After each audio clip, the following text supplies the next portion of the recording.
इनकी चोट, ये हिमालय जड़ी बूटी खा रहे हैं, एक दिन में सही हो गए, अब मरीज तो नहीं सही हो रहा है। तो डॉक्टर साहब से कहिए कि पहले वो मारा वहां पे, उसका वीडियो फुटेज दीजिए, आप जनता को दे दीजिए। महाराज ताकत किसी के पास है तो डॉक्टर अनुज सरकारी के पास है, कि उनके साथ प्रशासन खड़ा है कि अनुज सरकारी आप अपने यहाँ लोगों को घेर के मारिए, और जिसको आप मारेंगे हम उसी के ऊपर मुकदमा दर्ज करेंगे कि वो सही से मार नहीं खाया।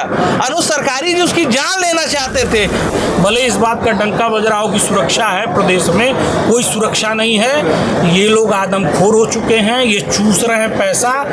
अगर ये न्यायालय ना रहे और न्यायपालिका ना रहे तो आपको बता रहे हैं कि जो आवाज़ उठाएगा उसका गला रेत दिया जाएगा। वो सबसे बड़ी जो भूमिका है वो उनकी पत्नी की है जी। डॉक्टर साहब की पत्नी भी इसमें पूरी तरह से इन्वॉल्व हैं और उन्होंने उसको डॉक्टर्स चैम्बर में ले जाके नंगा करके पिटवाया है। पिछले 3 अक्टूबर को डॉक्टर अनुज सरकारी के वहाँ सिपाही और डॉक्टर के बीच में हुए एक मारपीट के मामले को लेकर के कैंट थाने के थानेदार ने उस दिन उनको समझौता कराया और समझौता करा करके डॉक्टर के पक्ष में रिपोर्ट लगाई। अगले दिन डॉक्टर के वहाँ सिपाही वापस आता है और आकर के वो अपनी समस्या को या किसी कागज़ जो पेपर्स उसके छूटे थे उन पेपर्स के लिए वो उनसे संपर्क करता है और वहाँ पे एक नोक झोंक में डॉक्टर के द्वारा ये आरोप लगाया जाता है कि सिपाही ने उनके ऊपर हथौड़े से वार किया, जिसका कोई प्रत्यक्ष प्रमाण नहीं प्रस्तुत हुआ। हाँ, CCTV में कुछ रिकॉर्डिंग इस तरह की आई हुई थी कि उसने उनके ऊपर झपट की रिपोर्ट उन्होंने करवाई। उसके बाद सिपाही के ऊपर मुकदमा दर्ज करा जाता है और सिपाही को जेल भेज दिया जाता है। जब सिपाही की पत्नी सामने आती हैं तो वो कहती हैं कि 3 तारीख को जब वो अल्ट्रासाउंड के लिए यहाँ पे आती हैं तो उनके पति द्वारा केवल इस बात को उठाने पे कि अल्ट्रासाउंड का जो पैसा था वो 1100 के बजाय 800 देने के लिए, केवल इस बात पे डॉक्टर के स्टाफ के द्वारा उनकी बुरी तरह से पिटाई करी जाती है। और उसके बाद उनके लाख मनाने पर भी, गिड़गिड़ाने पर भी डॉक्टर उनकी बात नहीं मानते हैं और मुकदमा कराया जाता है। अभी आज कोर्ट में उस केस को लेकर के सुनवाई थी जिसमें MLC देवेंद्र सिंह धरने पे बैठे हुए थे और यहाँ का बार एसोसिएशन पूरी तरह से सिपाही के पक्ष में लगा हुआ है, जिसमें अध्यक्ष जी, मंत्री जी सभी ने उनकी तरफ से पैरवी करी।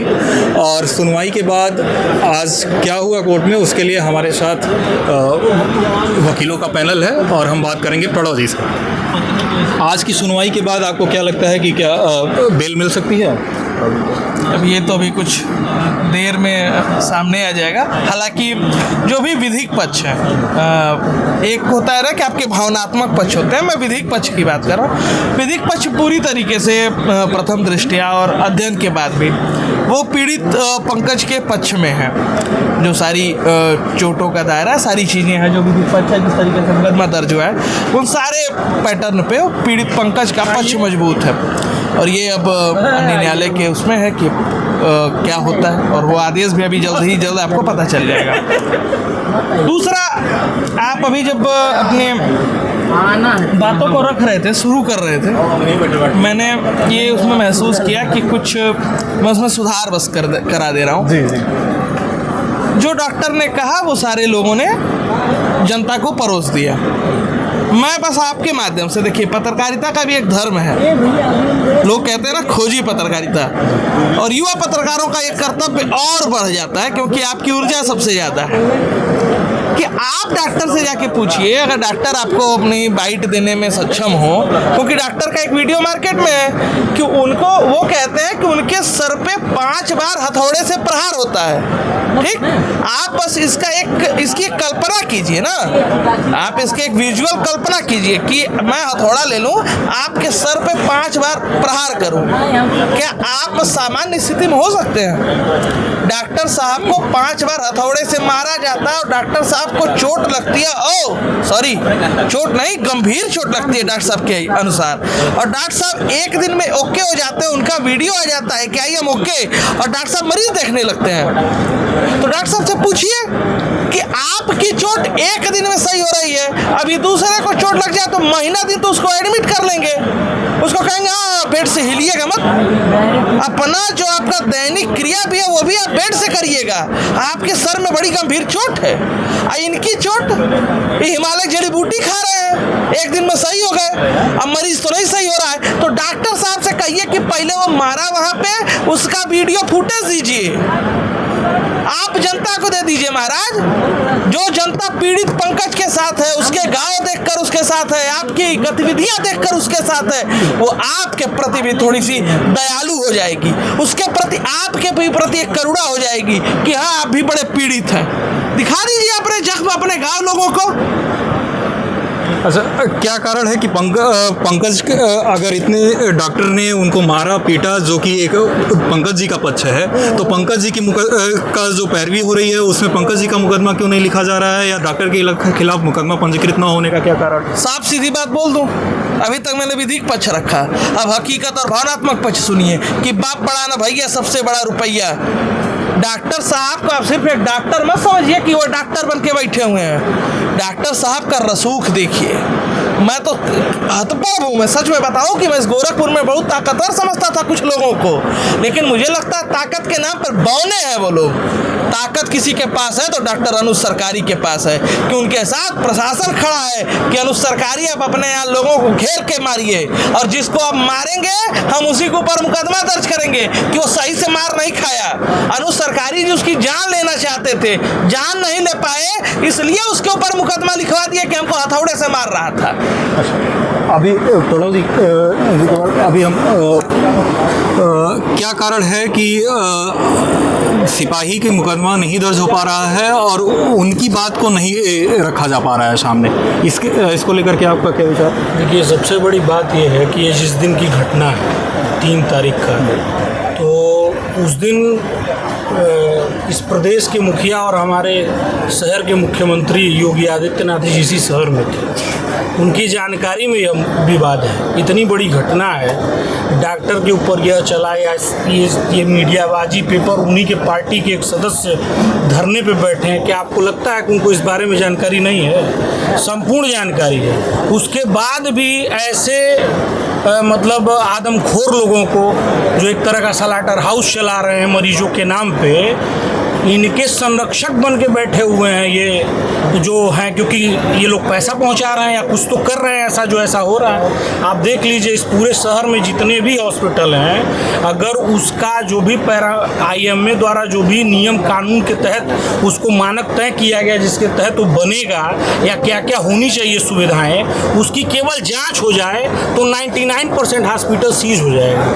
पूरे गोरखपुर की बात बता रहे हैं। और जितने भी टुटबुजिया टाइप के लोग थे, आप अगर देखें सुबह से शाम तक, तो लग्जरी गाड़ियों से सब आते हैं, यहाँ से मरीज उठाते हैं, लेके जाके अपने परिचित किसी हॉस्पिटल में उसको ज़बरदस्ती एडमिट करते हैं, बेमतलब का इलाज होता है, फर्जी बिल बनता है और वो पैसा फिर पे भी होता है। ये सब जानकारी पुलिस के जानकारी में है, थाने की जानकारी में है। आपको क्या लगता है SSP की जानकारी में नहीं है? सबकी जानकारी में। ये सब उसको जो है संरक्षक दे रहे हैं, और पुलिस और प्रशासन इस पूरे प्रदेश में, ये बात को आप मानिए, भले इस बात का डंका बज रहा हो कि सुरक्षा है, प्रदेश में कोई सुरक्षा नहीं है। ये लोग आदमखोर हो चुके हैं, ये चूस रहे हैं पैसा।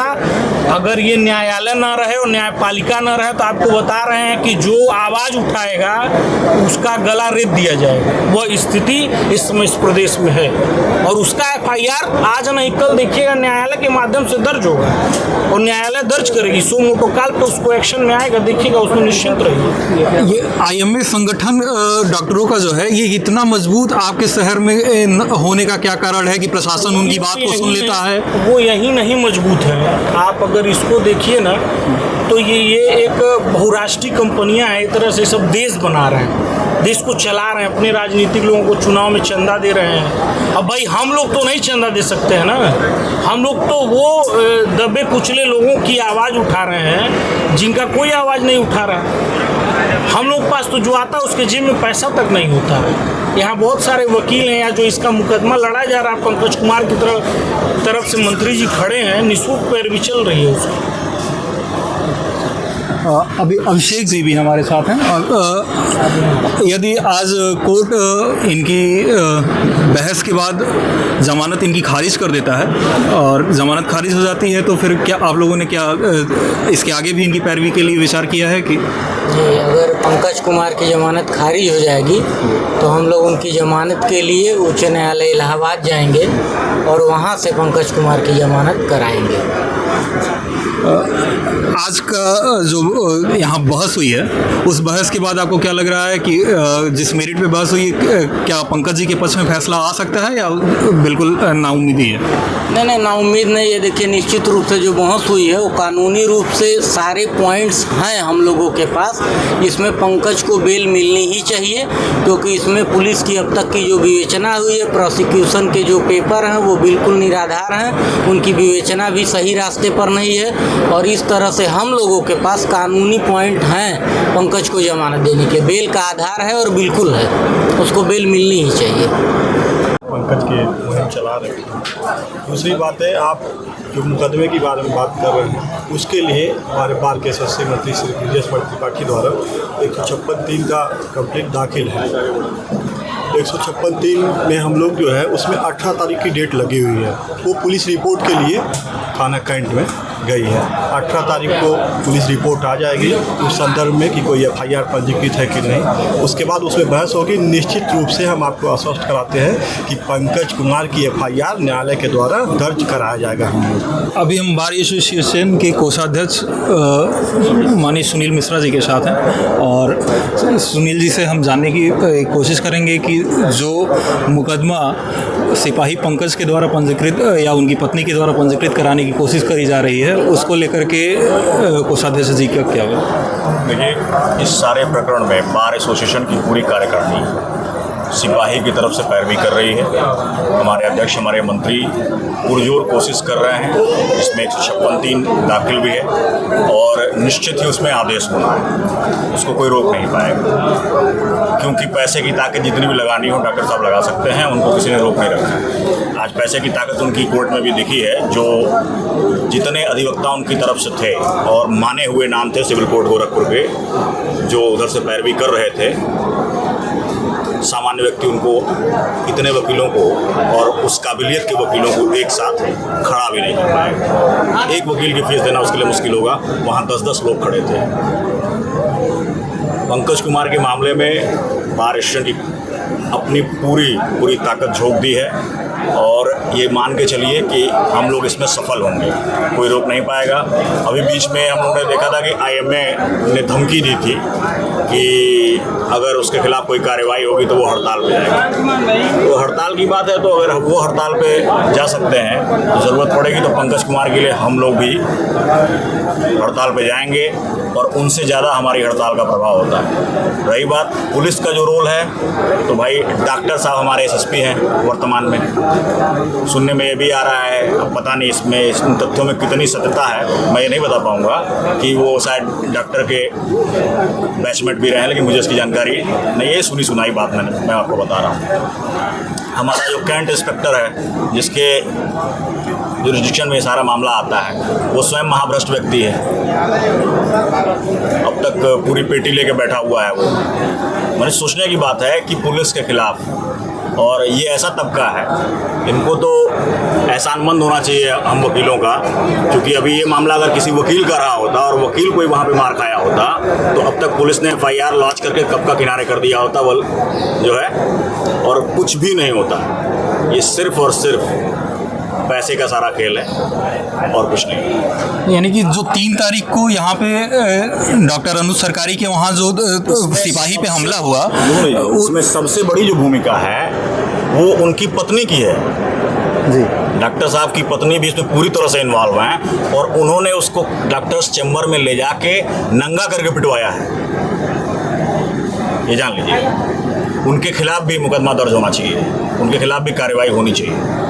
यानी कि अगर प्रशासन ने 3 तारीख को सजगता दिखाई होती और कैंट थाने के थानेदार और कैंट थाने की पुलिस अगर सिपाही की बातों को सुना होता और उसकी पत्नी की बातों को सुना होता तो सिपाही के साथ ये अन्याय नहीं हुआ। नहीं होता, बिल्कुल नहीं होता। इन्होंने सजगता दिखाई है, पूरी दिखाई है कि इनकी जेब कैसे भर सके, क्योंकि आप कैंट के ही एरिया में बेतिया हाता आता है। बेतिया हाता चौराहे पे अगर आप सुबह से लेकर शाम तक खड़े हो जाइए अपना कैमरा लेके, तो वहाँ पे आपको मिल जाएंगे डॉक्टरों के दलाल। वो आते हैं, गांव गिराव से आए हुए पेशेंट्स को भटकाते हैं कि ये डॉक्टर इनके यहाँ जाना है, अरे ये तो मर गए, ये डॉक्टर अब जिंदा ही नहीं है, उन्हीं से अच्छे डॉक्टर हैं, हम उनके यहाँ ले चल रहे हैं। उसके बाद उनके यहाँ ले जाके उनको जबरन भर्ती करा के जबरन वसूली की जाती है और तब तक नहीं छोड़ा जाता है जब तक पूरे पैसे नहीं आ जाते हैं। और ये सारी जानकारी इनको है, कैंट इंस्पेक्टर को, बेतियाता चौकी को, सबको ये पूरी जानकारी है, लेकिन ये लोग सिर्फ वसूली करते हैं और कुछ नहीं करते। अभी हमारे साथ कचहरी में वरिष्ठ वकीलों का पैनल था जो डॉक्टर अनुज सरकारी के खिलाफ वकील के लिए पैरवी कर रहा है, और इन लोगों ने कहा है कि आज की सुनवाई के पश्चात ये उम्मीद है कि सिपाही को न्याय मिलेगा और हो सकता है कि शाम तक उन्हें जमानत मिल जाए। अगर जमानत नहीं मिलती है तो हाई कोर्ट और सुप्रीम कोर्ट तक ये लोग उनकी पैरवी करेंगे और उन्हें जमानत दिलाने का प्रयास करेंगे।